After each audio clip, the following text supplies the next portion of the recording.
Hi folks! So today I'm going to finish the quilt. So I've gotten all of the hand quilting done and I put out string a little bit taut, nice straight line, and I went around and chalked up my edges, and so now I'm going to sew along those edges and then trim. This is a neat gizmo. It's called a walking foot. If you don't have one and you do quilting, you want to get one. And it kind of hops along so that you don't have a problem where your feed dogs are pulling your background fabric at a different speed from your top fabric going through, and then you end up getting weird pulling and buckling and all that. This is awesome because it does this kind of thing and pulls everything through together. So if you're a quilter and you don't have one of these, get one. It'll make your world a much better place. When you put it on, you want to make sure that it's a little fiddly. You have to, okay, let's try this again. When you put it on, you want to make sure that the screw fits in there. So you put that on first, and then get that in line, and then put your main screw fill on. As I said, it's a little fiddly. All right, let's get going here. All right, so you can see the purple line.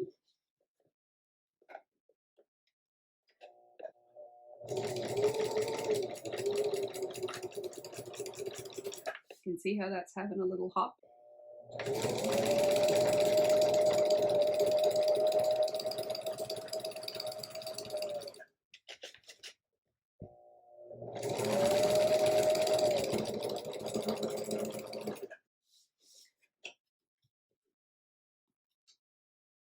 Just moving this down so that it'll accommodate the height that we've got there now. And I want to make sure that this can not pull it down.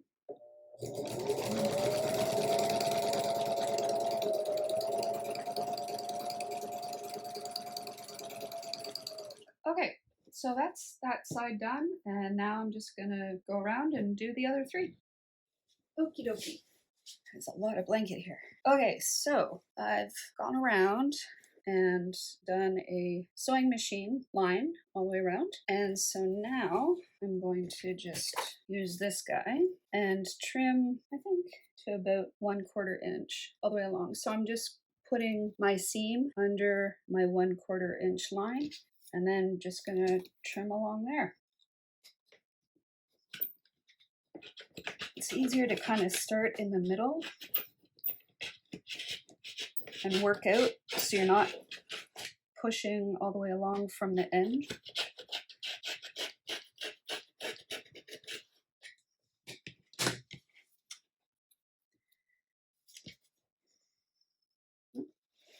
I messed up a bit there. Or maybe I didn't sew in a straight line. It's hard to tell.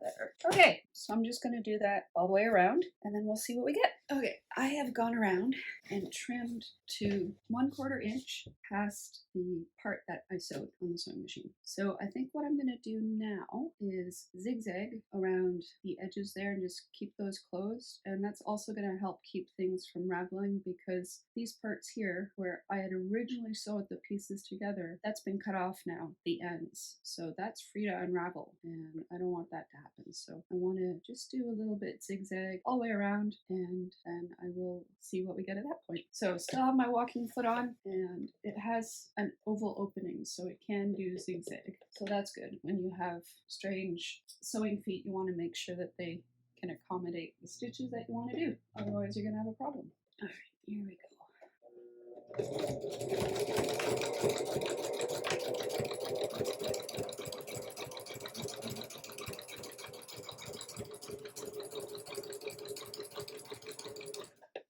And I want to make sure that my zigzag does not go past my sewing seam. So far, so good. So I'm just going to keep doing that all the way around.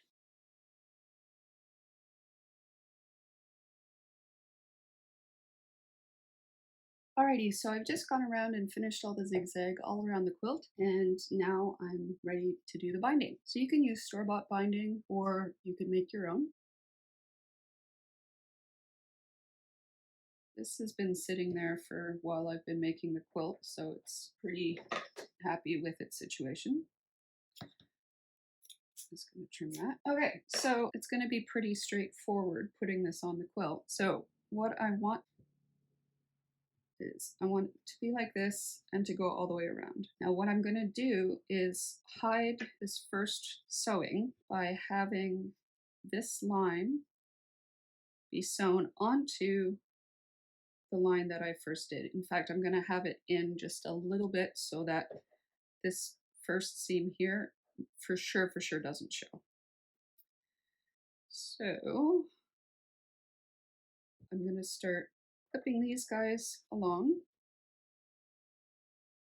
and I'm just lining up the edges here because this is about a centimeter, approaching half an inch, and I know that this is a 1/4 inch. So set this along at attaching 1/3 to a 1/2 an inch over top of a 1/4 of an inch. I should for sure not see any seam. So it's going to be like that. All right, so I'm going to keep attaching these. So I've gone down the first side, sewing the bias tape down like that. And the idea is that I will then flip it over and whip stitch it along the back. And then I'm going to do top stitching just like I did for all the other pieces of the quilt. Okay, but for now, I'm at my first corner and I went to the end of this fabric, backed it up, forward again, and cut that off. So when it's all done, I want this to have a nice little corner to it. So kind of have to imagine this up here stays put, but this needs to go down here like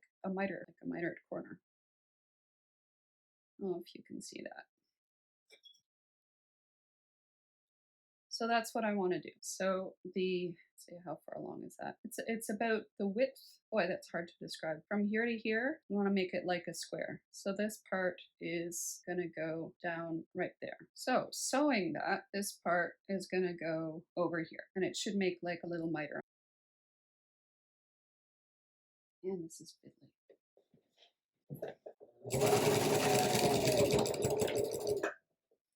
All right, and then I'm just gonna keep going, putting this right at the edge, and then I just keep the other part of the sewing foot right along that edge, and that seems to be a good distance.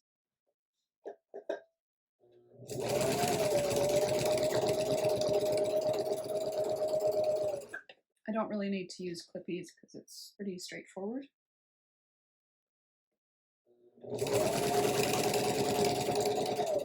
All right. That's not really right. Okay. I think what I'm going to do is just pull back some of this, and then I'll fix it by hand stitching. And hopefully by the time I get to the next corner, I'll have a better idea of what I'm doing. There are people out there who do really good tutorials on this, so when you go to do this, listen to them, not me, because I'm impatient. Hey, that's better. That's manageable. All right, so I will just neaten that up in post, so to speak. So there's my sort of ugly miter. There you go. Yay. Okay, so I'm just going to keep doing this and then try the other corners again, and then I will be whip stitching.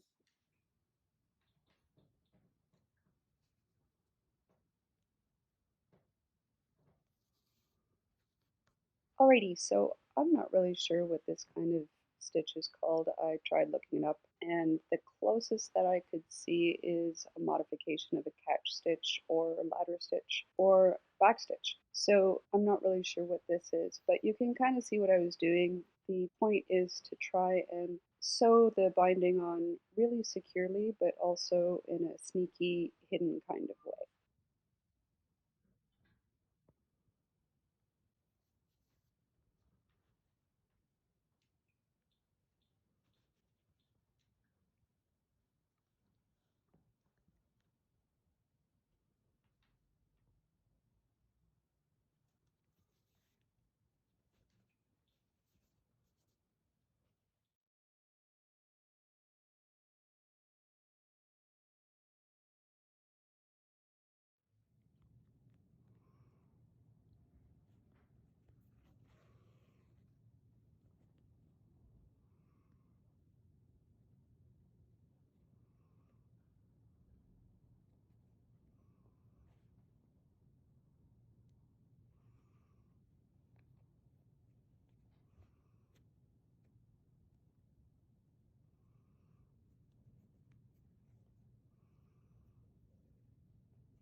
It's really important to go around and do the final stitching around the edges, not just of the bias tape, but the actual edges. When the quilt was trimmed, the seams that had knots in them were broken, cut off. So it's really important that you go around and make sure that stitching that you had originally done in the quilting is secure. And you might need to rip back a bit and finish off those knots and then redo them. So there we have it. That's the finished tree quilt. I've really enjoyed doing it, and I hope you enjoyed coming along with me for the ride. Thank you. See you soon, Lee. Thank you for watching my video. I hope you enjoyed it. Please consider liking and subscribing my channel and maybe checking out some of my other videos. Thank you. See you soon, Lee.